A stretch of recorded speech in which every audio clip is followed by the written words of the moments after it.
Madiambal Diagne mi ñu doon xaar ca division des investigations criminelles ndekete yoo ma nga France donte sax bloqué woon nañu ko ca aéroport weññi ko waaye fexe na ba dem Le Quotidien mi ko xamle siiwal photo muy reetaan jiital groupe Avenir Communication ne mi ngi waajal défense am balaa muy dellu si fii ci Sénégal xibaar bi daanaka yéenekaay yépp ko yeewoo ni ki tey jii enquête gis ne Madiambal dafa dribble état bi L'info ne feeñ na ca France gañu ko tere woon dem Vox Populi ci kàdduy Madiambal Diagne nee na bés bi ñu ko bloqué ci aéroport alxames ñaar fukki fan ak juróom ci weeru septembre gi la woon bés boobu la bàyyeekoo Sénégal Libération yokk ci ne Gambie la embarqué maanaam fa la jëlee avion dem France sama naataango xibaar ne marabuwam maanaam kilifa diineem gi mu nekkaloon en contact teg nañu ko loxo ca Thiès ba andi ko fii ci Ndakaaru ñaari doomam it te ñu tudd leen ci rapport CENTIF gi tax ñu bëgg a déglu seen papa arrêté nañu leen kenn ci ñoom ca Karang lañ ko arrêté fekk mu nekkoon ci moto Jakarta yore saaku yére ak xaalis bu toll ci 1 million la Libération bind L'Observateur di ko dëggal naka noonu it Le Quotidien Madiambal Diagne moom point actu nee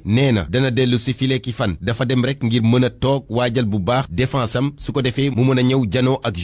justice boobu teggi na ay loxoom ci Mansour Faye am na liberté provisoire gannaaw ñeenti weer yi mu def ci kaso waaye Sud Quotidien nee na commission d'instruction bu haute cour de justice daf ko placé sous contrôle judiciaire L'As Quotidien Libération point actu L'Observateur L'Info Vox Populi ñëpp di dëggal xibaar bi La Tribune dellu si ci li waral ñu libéré kii du Mansour Faye gi ñuy topp ci enquête gi jëm ci yorin gi ñeel koppar yi ci xeex mbas mi kenn ci ay avocatam ci Vox Populi maître El Hadj Diouf nee na daañu déposer recours aux fins de non-lieu maanaam ñu bàyyi Mansour Faye tout tranquille bañati ko toppee dara L'Observateur ci loolu ne mooy xeex bi ci jamono ji yéene kaayu groupe Futur Média bi bind ne investigation yeeg audition yi daanaka lépp a déchargé ministre ba woon di maire Saint-Louis source aané lii de dafa mel ni tontu la ci ñi doon wax naan teg gi ñu teg loxo kii di Mansour Faye règlement de compte politique la Walf Quotidien xëy di lim li mu jàppee ne cocktail explosif kujee politique bi yeewu ndànk-ndànk front social bi di jax-jaxi dund gu cher gi ñëw xambu taal bi fekk borom kër yi sëngéem centrale syndicale yi daal di jóg annoncé benn plan de guerre ci biir yéenekaay bi di L'As Quotidien ndax ne li ñu xaatimoon ci pacte de stabilité sociale bi yëpp gouvernement bi respecté wu ci dara lii ya tax syndicat yi jóg ñu jógee ci loolu jëm ci leneen ci beneen yéenekaay Sud Quotidien ak anniversaire suuxub bateau Joola def na ñaar fukki at ak ñett ci ren ñu koy fàttaliku yéenekaay bi ne njabootu ñi ci loru ba tey fa ñu taxawoon jóguñu fa justice la ñu bëgg laas ne yemuñu ca ndaxte bokk na ci li ñuy sàkku ñu génnee bateau bi ci ndox mi jéye ji bateau Joola def Le Soleil ne ba tey dafa mel ni démb la woon ci njaboot yi ñu jeexal ak tàggat yaram match amical Sénégal Brésil daañu footballaat record gis ne Brésil dafa bëgg a fayu waaye nag na def ndànk balaa muy jëlaat beneen défaite bu ñu xoolee performance suñu gaynde yi réew mi sport xibaar ne match bi novembre lay doon ñu yend